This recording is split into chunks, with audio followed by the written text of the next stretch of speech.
नमस्कार मु मनोरमा महांती आईएमडी भुवनेश्वर पूरा ओडिशा राज्य वेदर बुलेटिन करुच्ची। जब देखा गत 24 घंटे हाईएस्ट मैक्सिमम टेम्परेचर रिकॉर्ड करा जाइतला बलांगीर 39 डिग्री सेल्सियस। आउ जदि देखा आगामी 7 दिन फोरकास्ट जदि देखा पूर्वानुमान करुच्ची कि आगामी 7 दिन वर्षा रहिबो हल्का मध्यम धरण वर्षा सहित बिजुली घड़घड़ी आ झटका पवन भी रही संभावना रही किंतु आगामी 24 घंटा गोटे कि दुईटा स्थान में प्रबल वर्षा हमार भी संभावना रही।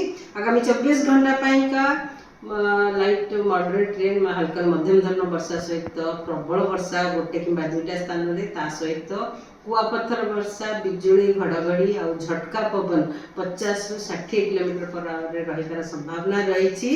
सुंदरगढ़ मयूरभंज केउंझर बालेश्वर मालकानगिरी कोरापुट रायगड़ा आउ गजपति जिले में सहित अलग जिला मानक जमती कि नवरंगपुर कलाहांडी कंधमाल गंजाम नयागढ़ अनुगुल ढेंकानाल जाजपुर भद्रक जिले में वर्षा हल्का मध्यम धरण वर्षा सहित बिजुली घड़घड़ी और झटका पवन 40 ରୁ 50 किलोमीटर पर आवर रही संभावना रही।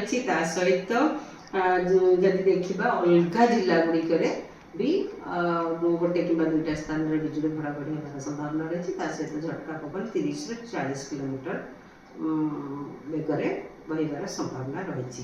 जब देखा काली फोरकास्ट काली भी हल्का मध्यम धरण वर्षा सहित गोटे कि दुईटा स्थान में कुआपथर वर्षा प्रबल वर्षा बिजुली घड़घड़ी आ झटका पवन 50 ରୁ 60 किलोमीटर पर आवर रही संभावना रही।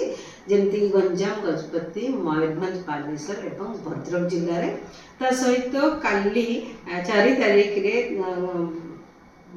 हल्का मध्यम धरण वर्षा बिजुली घड़घड़ी और झटका पवन 50 ରୁ 60 किलोमीटर पर आवर रही संभावना रही। केन्द्रापड़ा जाजपुर ढेंकानाल अनुगुल जिले में आ मालकानगिरी कोरापुट रायगड़ा कलाहांडी कंधमाल नवरंगपुर जिले में भी वर्षा सहित बिजुली घड़घड़ी झटका पवन 40 ରୁ 50 किलोमीटर पर आवर रही। अलग जिला गुड़िक भी बिजुली घड़घड़ी होगार संभावना रही वर्षा भी रही संभावना रही हल्का मध्यम धरण सहित झटका पवन 30 ରୁ 40 किलोमीटर पर आवर रही।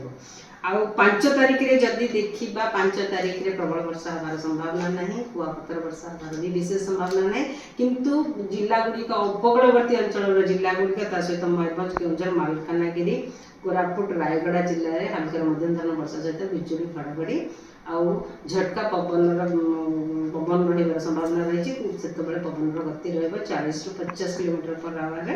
आ 6 तारीख रे भी वर्षा कंटिन्यू कर उपकूलवर्ती अंचल जिला गुड़िक सहित मयूरभंज केउंझर कंधमाल रायगड़ा कोरापुट मालकानगिरी वर्षा सहित बिजुली घड़घड़ी और 40 ରୁ 50 किलोमीटर झटका पवन बहबार संभावना रही। आउ अलग जिला गुड़िक जमी नवरंगपुर कलाहांडी झारसुगुड़ा सुंदरगढ़ जिले में 30 ରୁ 40 किलोमीटर पर आवर पवन झटका पवन सहित बिजुली घड़घड़ी रही संभावना रही। 6 तारीख रे किसी वार्निंग ना किंतु गोटे कि दुईटा स्थान में हल्का मध्यम धरण वर्षा रही 6 तारीख 7 तारीख 8 तारीख भी रही। जदि देखा तापमात्रा दिन तापमात्रा विशेष परिवर्तन होबार संभावना नहीं आगामी 4-5 दिन मध्य।